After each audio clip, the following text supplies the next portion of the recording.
It's Metallica on BBC Radio 6 Music, a tune from the most recent album, 72 Seasons, Lux Eterna. And so, it's Mary Anne Hobbs. This is BBC Radio 6 Music, and today we spend time in the company of Lars Ulrich. He passed by our studios after Metallica returned to Donington for the first time in 10 years for 2 gigs at Download Festival. And we spoke all about the genesis of Metallica, mental health, Stranger Things, and, well, just how you keep it fresh after 42 years. We've called it The Bones of Lars. And you'll hear all about that right after Enter Sandman. This was recorded live at Donington in 1995, Metallica's second encore.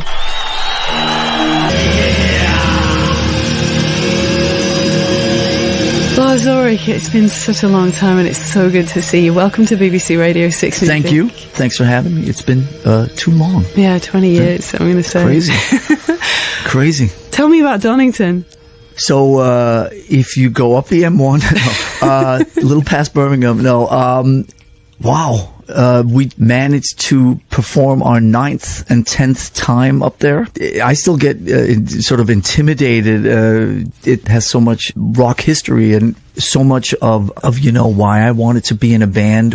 If I think back to 1980 and sitting there as a 17-year-old kid trying to figure out what's up, down, or sideways, and going 43 years, this will still be sort of ground zero for all things hard rock in that universe. And the band that I haven't started yet with James will have performed here 10 times.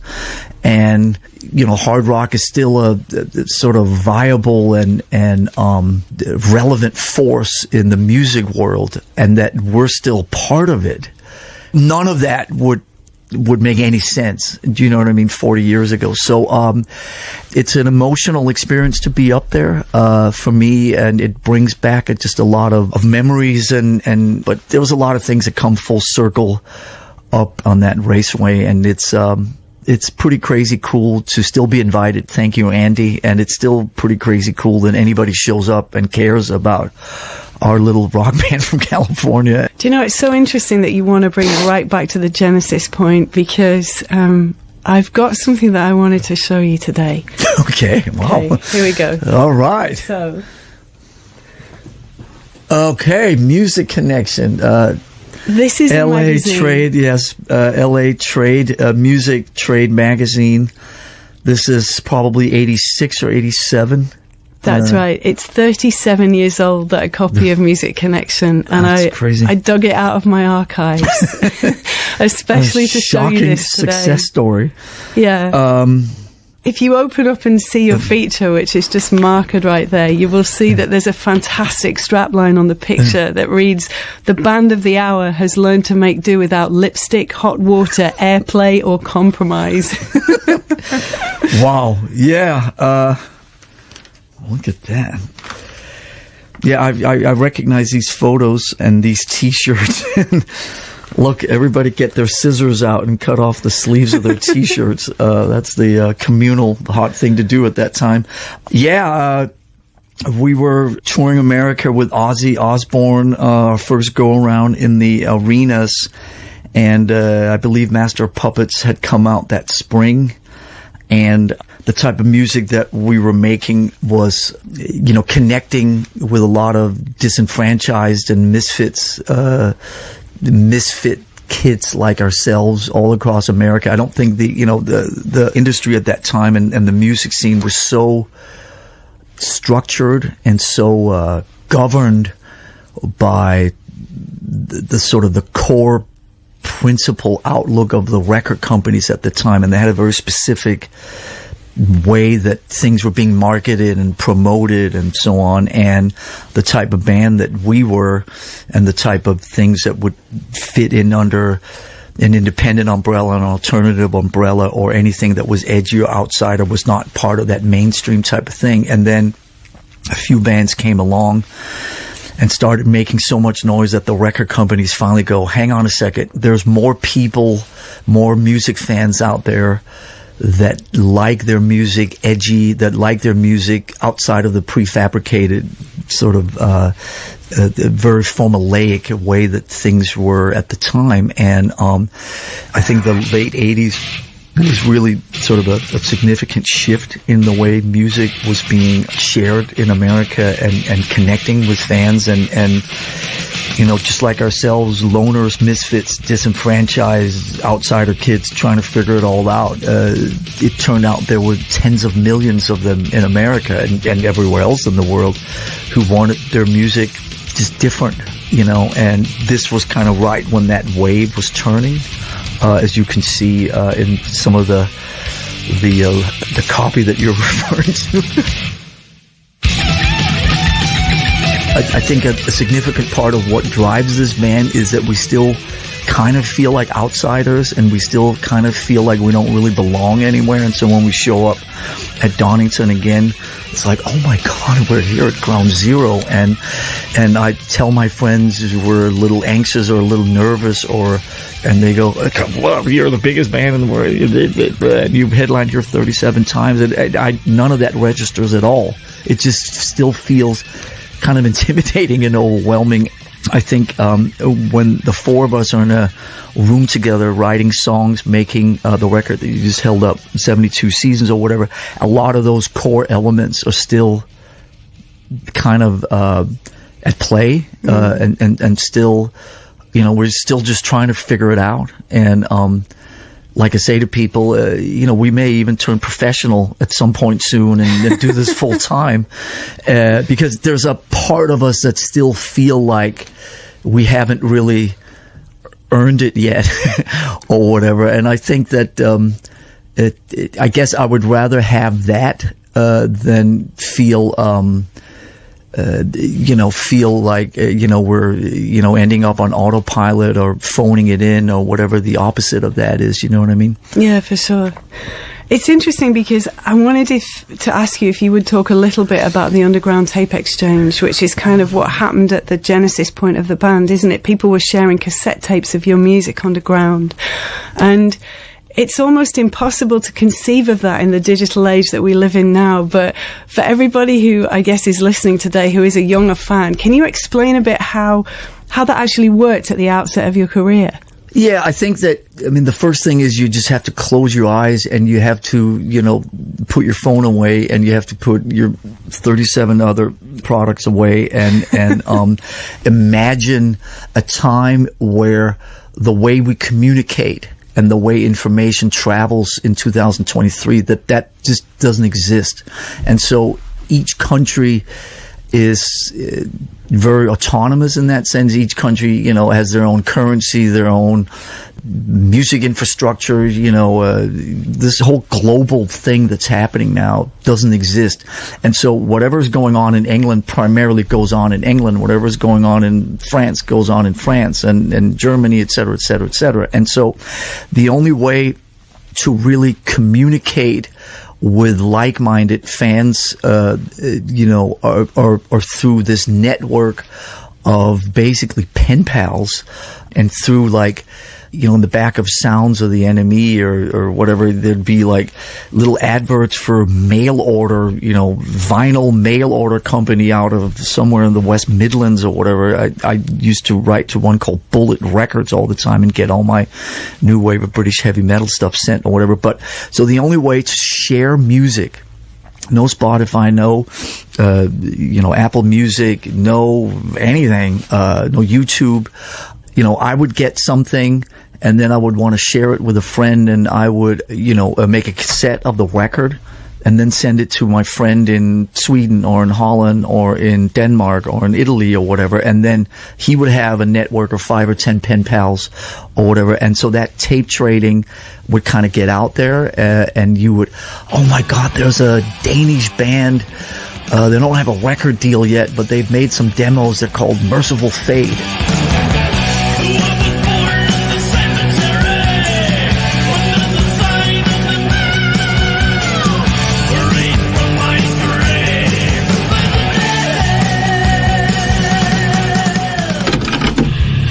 And you would get these tapes You wouldn't know anything about what they look like. Sometimes you didn't even know the song titles. You would just get a cassette sent from your friend, or, something that had been duplicated for the third or the fourth time. You could tell by the poorer the sound quality was, the more often so it's not like today when you digitally copy something and it's perfect, whether it's picture or music or whatever. Back then, every time you made another copy of a cassette tape, it went down a generation because it was analog. And often you couldn't hear the music that well because of the hiss or whatever, but you could tell there were some crazy riffs or some really cool energies or dynamics happening.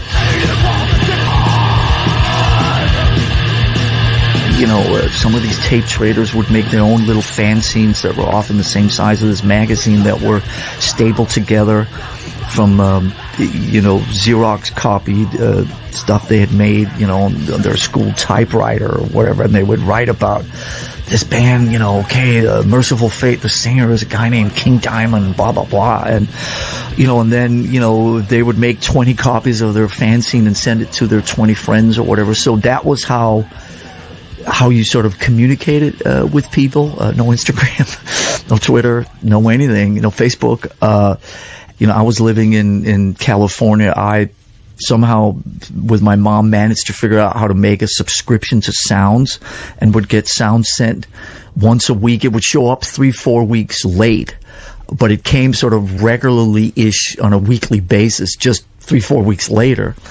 And then I would read about, Iron Maiden or Saxon or Diamond Head or the Tigers of Pantang or whatever. And then, you'd find your Bullet Records ads, and I'd send away for an, EP that the journalist at Sounds named Jeff Barton had talked about, by a band called, Parallax, or the latest single from Silverwing or something. And then that would show up 2 months later, and then I would make a copy of that for my friend somewhere on a cassette tape. And that's how stuff got around, and we accepted that. And obviously we also felt a bond with these people that we were communicating with. So when we finally met them on the East Coast of the United States or in Europe or whatever, it felt like you were meeting like your best friend, because you had exchanged 9 letters over the past 2 years or whatever. The long gone fine form of letter writing, boys and girls. I don't know if it was better or worse than today. It just was a different time. And I'm glad I got a chance to experience it. And I'm glad that I have, the best of both worlds, and still have the memories of all that, because there was a connection that we all felt that we kind of lived in our own world, and the people that we were close with, we were really close with, and we felt like we were sharing something that was special. And I'm glad that I'll always have those memories. Yeah, for sure. It feels to me, though, listening to you speak, that kind of degree of passion, that idealism, remains almost unchanged from those early days, right? Are you talking about the younger generation now? No, I'm talking about you. Well, for us, yeah, absolutely. It's hard to shed that when you've grown up with it, and I think that we're all, I guess for lack of a better word, products of that time.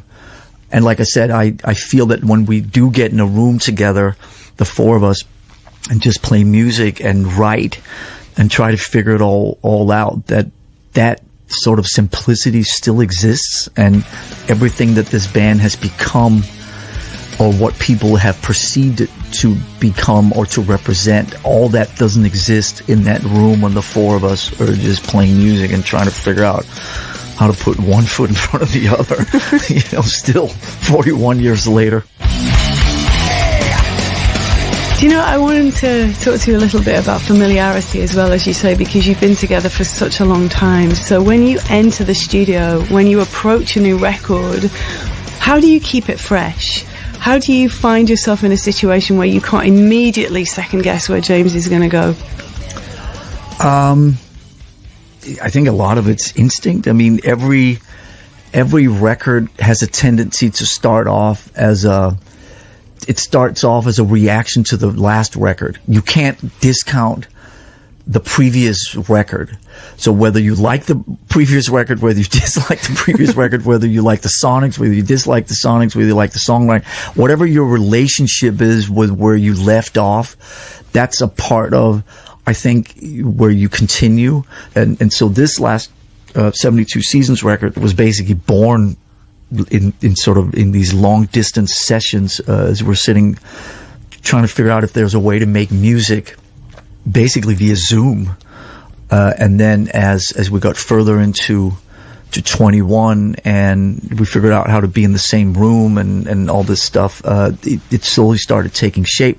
I've always said that making records is really, if you break it down in the most practical sense, and I know this doesn't sound particularly romantic, but it's basically just making thousands of decisions. You know, it's, should it be faster? Should it be slower? Should it be heavier? Should it be lighter? Should there be more bass? Should there be less bass? Should there be, should that be 4 instead of 2? Should it be 8? Should it, be in a different key? Should it be that key? Should it be, and so every day you're going through this and trying to just follow your instincts and hope that you're making the right decisions, at the same time also allowing yourself to sort of, change it as you go along. But the one thing that I could tell really early on was that there was the word we used a lot to describe it was there was a relentlessness in the music and a lot of sort of energy that seemed to still be present. And I think we were very protective of making sure that wouldn't dissipate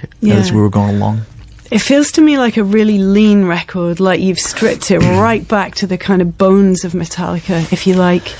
Yeah, if any of that, people say it's a throwback to this, the first single even sounds, Wabam, blah, blah, that's all fine. Any interpretation is appreciated and respected. I was going to ask you a little bit about that as well. Like, how do you actually arrive at that line in the sand where you think, okay, this is the marker, it's as good as it can ever be at this point? Most of the conversations, if you could be in the studio with us along the way, is that good? Can it be better? Is it really? Those are the two main questions every day. Is like, is that good? Yeah, I think that's pretty good. Can it be better? Yeah, maybe it could be a little better, and then you try to figure out how you make it, 7% better, and then you try again next week. Can it be better? Should it be 2 there instead of 4? Should that be then? Should it be this? Should blah, blah, blah. And then you go, I don't think it can be better. And then you go, is it good enough? And you go, yeah, it's great. And then you get it out there. So... yeah. Back in the day, how do you know when it's good? It's when it's Friday at 10 p.m. and you have to be out of the studio because somebody else is coming in Saturday morning. That's when you know it's done. But we don't have that problem, for better or worse now, because we have our own studio, so nobody else is coming in. Still, we kind of want to get on with it. At some point, you wake up and you go, can it be any better? And you go, no, it can't. And then you go, well, let's share it with the world. Metallica with 72 seasons. You're listening to our Metallica special, The Bones of Lars Ulrich, on BBC Radio 6 Music. And here is part 2. Now, the world is a big and beautiful and exquisite place, isn't it? And now you're looking at a whole new generation of fans that have discovered the band through the portal of Stranger Things, a brand new generation.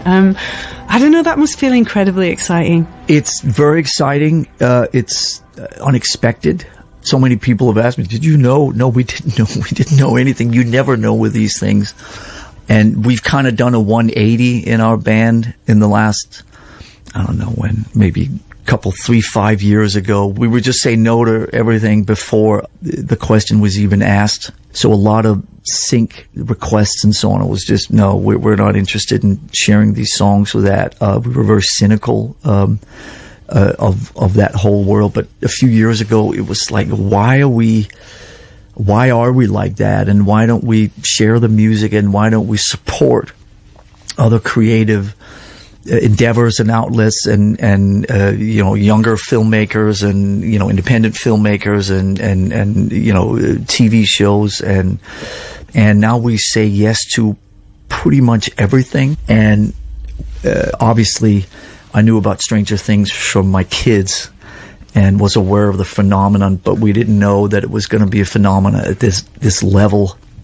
Nobody would know that. We certainly had heard and was aware of the Kate Bush element. The fact that a 37-year-old heavy metal song that's close to 9 minutes or whatever could connect with a younger generation at the level that it did last summer is it's beyond explaining. And I think, if anything, it just reiterates and confirms that you can never really know with the zeitgeist and what's going on sort of in the cultural landscape. So as much as you sit and think that you know the answers or can predict where things are going, you don't. And I like that. I like the fact that, the algorithms may still get it wrong occasionally, or common sense, or whatever you say. And still, we've been out playing shows in Europe now since April. And there are as many younger fans there as there has ever been, if not more. Maybe they don't know that we're in our late 50s. Maybe they don't know that Kirk Hammett has actually already passed the 60 line. Maybe that it was taken out of the bio on the website. I don't know. But it's pretty crazy cool that so many young people continue to show up for a band of our somewhat advanced age. Even though we still feel young and spunky and still trying to figure it out, and like I'd say, may threaten to go professional any day now. It still is kind of crazy that so many young people show up. So we're very grateful for that. Speaking of Metallica in extraordinary context, I understand you've also got initiatives in America for marching bands who play Metallica's music, right? There's a whole campaign. Yes, it's we have a great team around us who try to come up with unprecedented ways of connecting the music to an unsuspecting audience out there, and that's one of them. They've been working on that for a while. One of the guys on our team named Mark. And it's exciting. America, the whole marching band phenomena is closely associated with sports events. And Metallica music ends up being the, I guess for lack of a better word, the battle cry, or has a pretty big presence at sports events in America especially. And we're not limited to America, but the marching band thing and all that is sort of an American phenomenon in that context that we're talking about here. So that's an exciting outlet also. Yeah, for sure. One thing that I just wanted to circle back to, which I feel is really, really important with Metallica, I feel that you were so far ahead of your time addressing mental health issues, especially with the documentary, Some Kind of Monster. And I wondered how you feel about that 20 years later, because I think where we're sitting right now in 2023, it's very much part of a common narrative, isn't it now, among every human being on the planet, and especially in the aftermath of the pandemic. But I wonder how you reflect on that time and what it is that you were actually doing with the band, because I feel that you were possibly the very first artist at your level to actually break that ground publicly. Well, thank you for saying that. Transparency has always been a really big thing for us, and so we decided very early on that the bands that we appreciated and the bands that we were inspired by, most of them were very transparent, and we wanted to have the connecting door to the fans be as open wide as possible. I think if you decide to open the door, the only thing you can do is open the door completely. You can't cherry pick when to let people in. It's got to be the good and the bad, and it's got to be all of it. And there's got to be continuous access. So we feel that we've always tried to honor that, and that movie that you're talking about from 20 years ago was obviously, I think for a lot of people that never had that kind of open door access to a rock and roll band, and seeing all of it, including the warts and all the crazy that was going on behind the doors as we were trying to figure out who we were and trying to figure our way through understanding the growth that had occurred, but who we were as people and how we related to each other, and the state of our minds and our own mental health and all of it. And at that time, obviously, there were all these camera crews there, and we just decided to go for it because we weren't scared, and we trusted the film people, and we felt that kind of transparency was part of who we were. The younger generation now, mental health, and I think circling back to where we were earlier, talking about how information and certainly social media impacts the way we communicate now.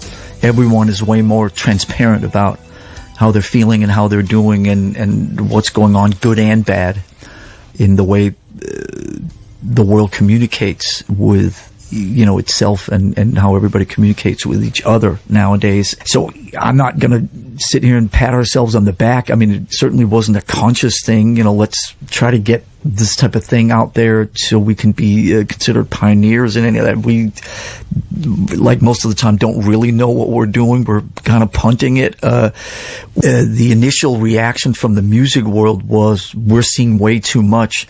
This is way too intimate. But there were a lot of people in the film world that really related to the dramatic arc in the movie that came kind of naturally out of what was happening in our lives.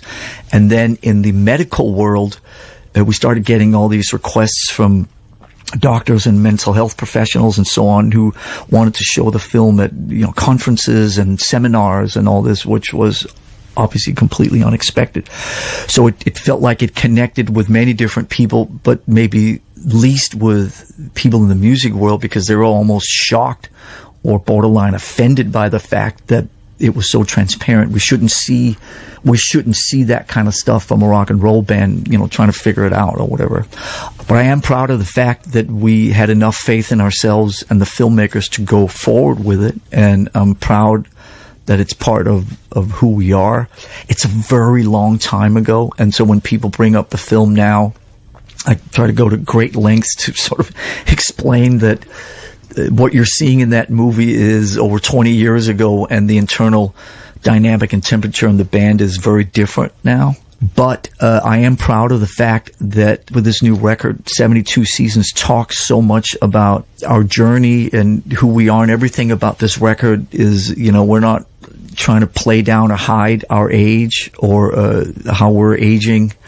And I think that it's a significant part of who we are. And so talking about, the first 18 years of your life, which is the 72 seasons, and how that in some way shapes who you become later.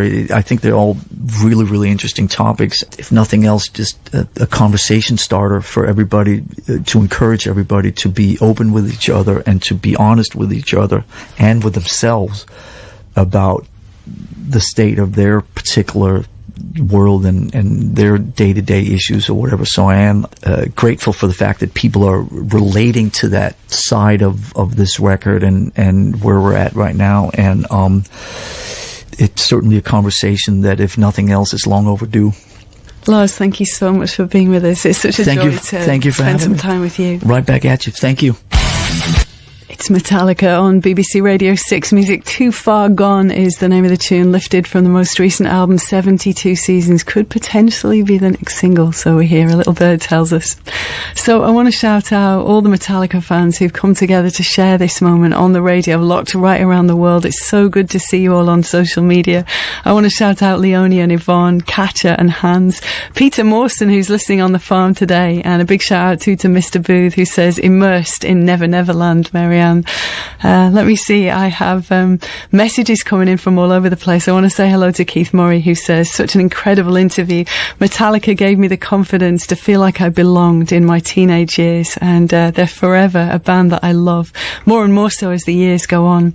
And a shout out too to our listener who says, I saw Metallica, I was there at Donington in 1995. It was my first ever gig, and the experience changed my life at the age of 15. And of course, you can listen again to The Bones of Lars for the next 30 days up at the BBC Sounds app. Please do share it with all the Metallica fans that you know. And, we return to you in just a few moments.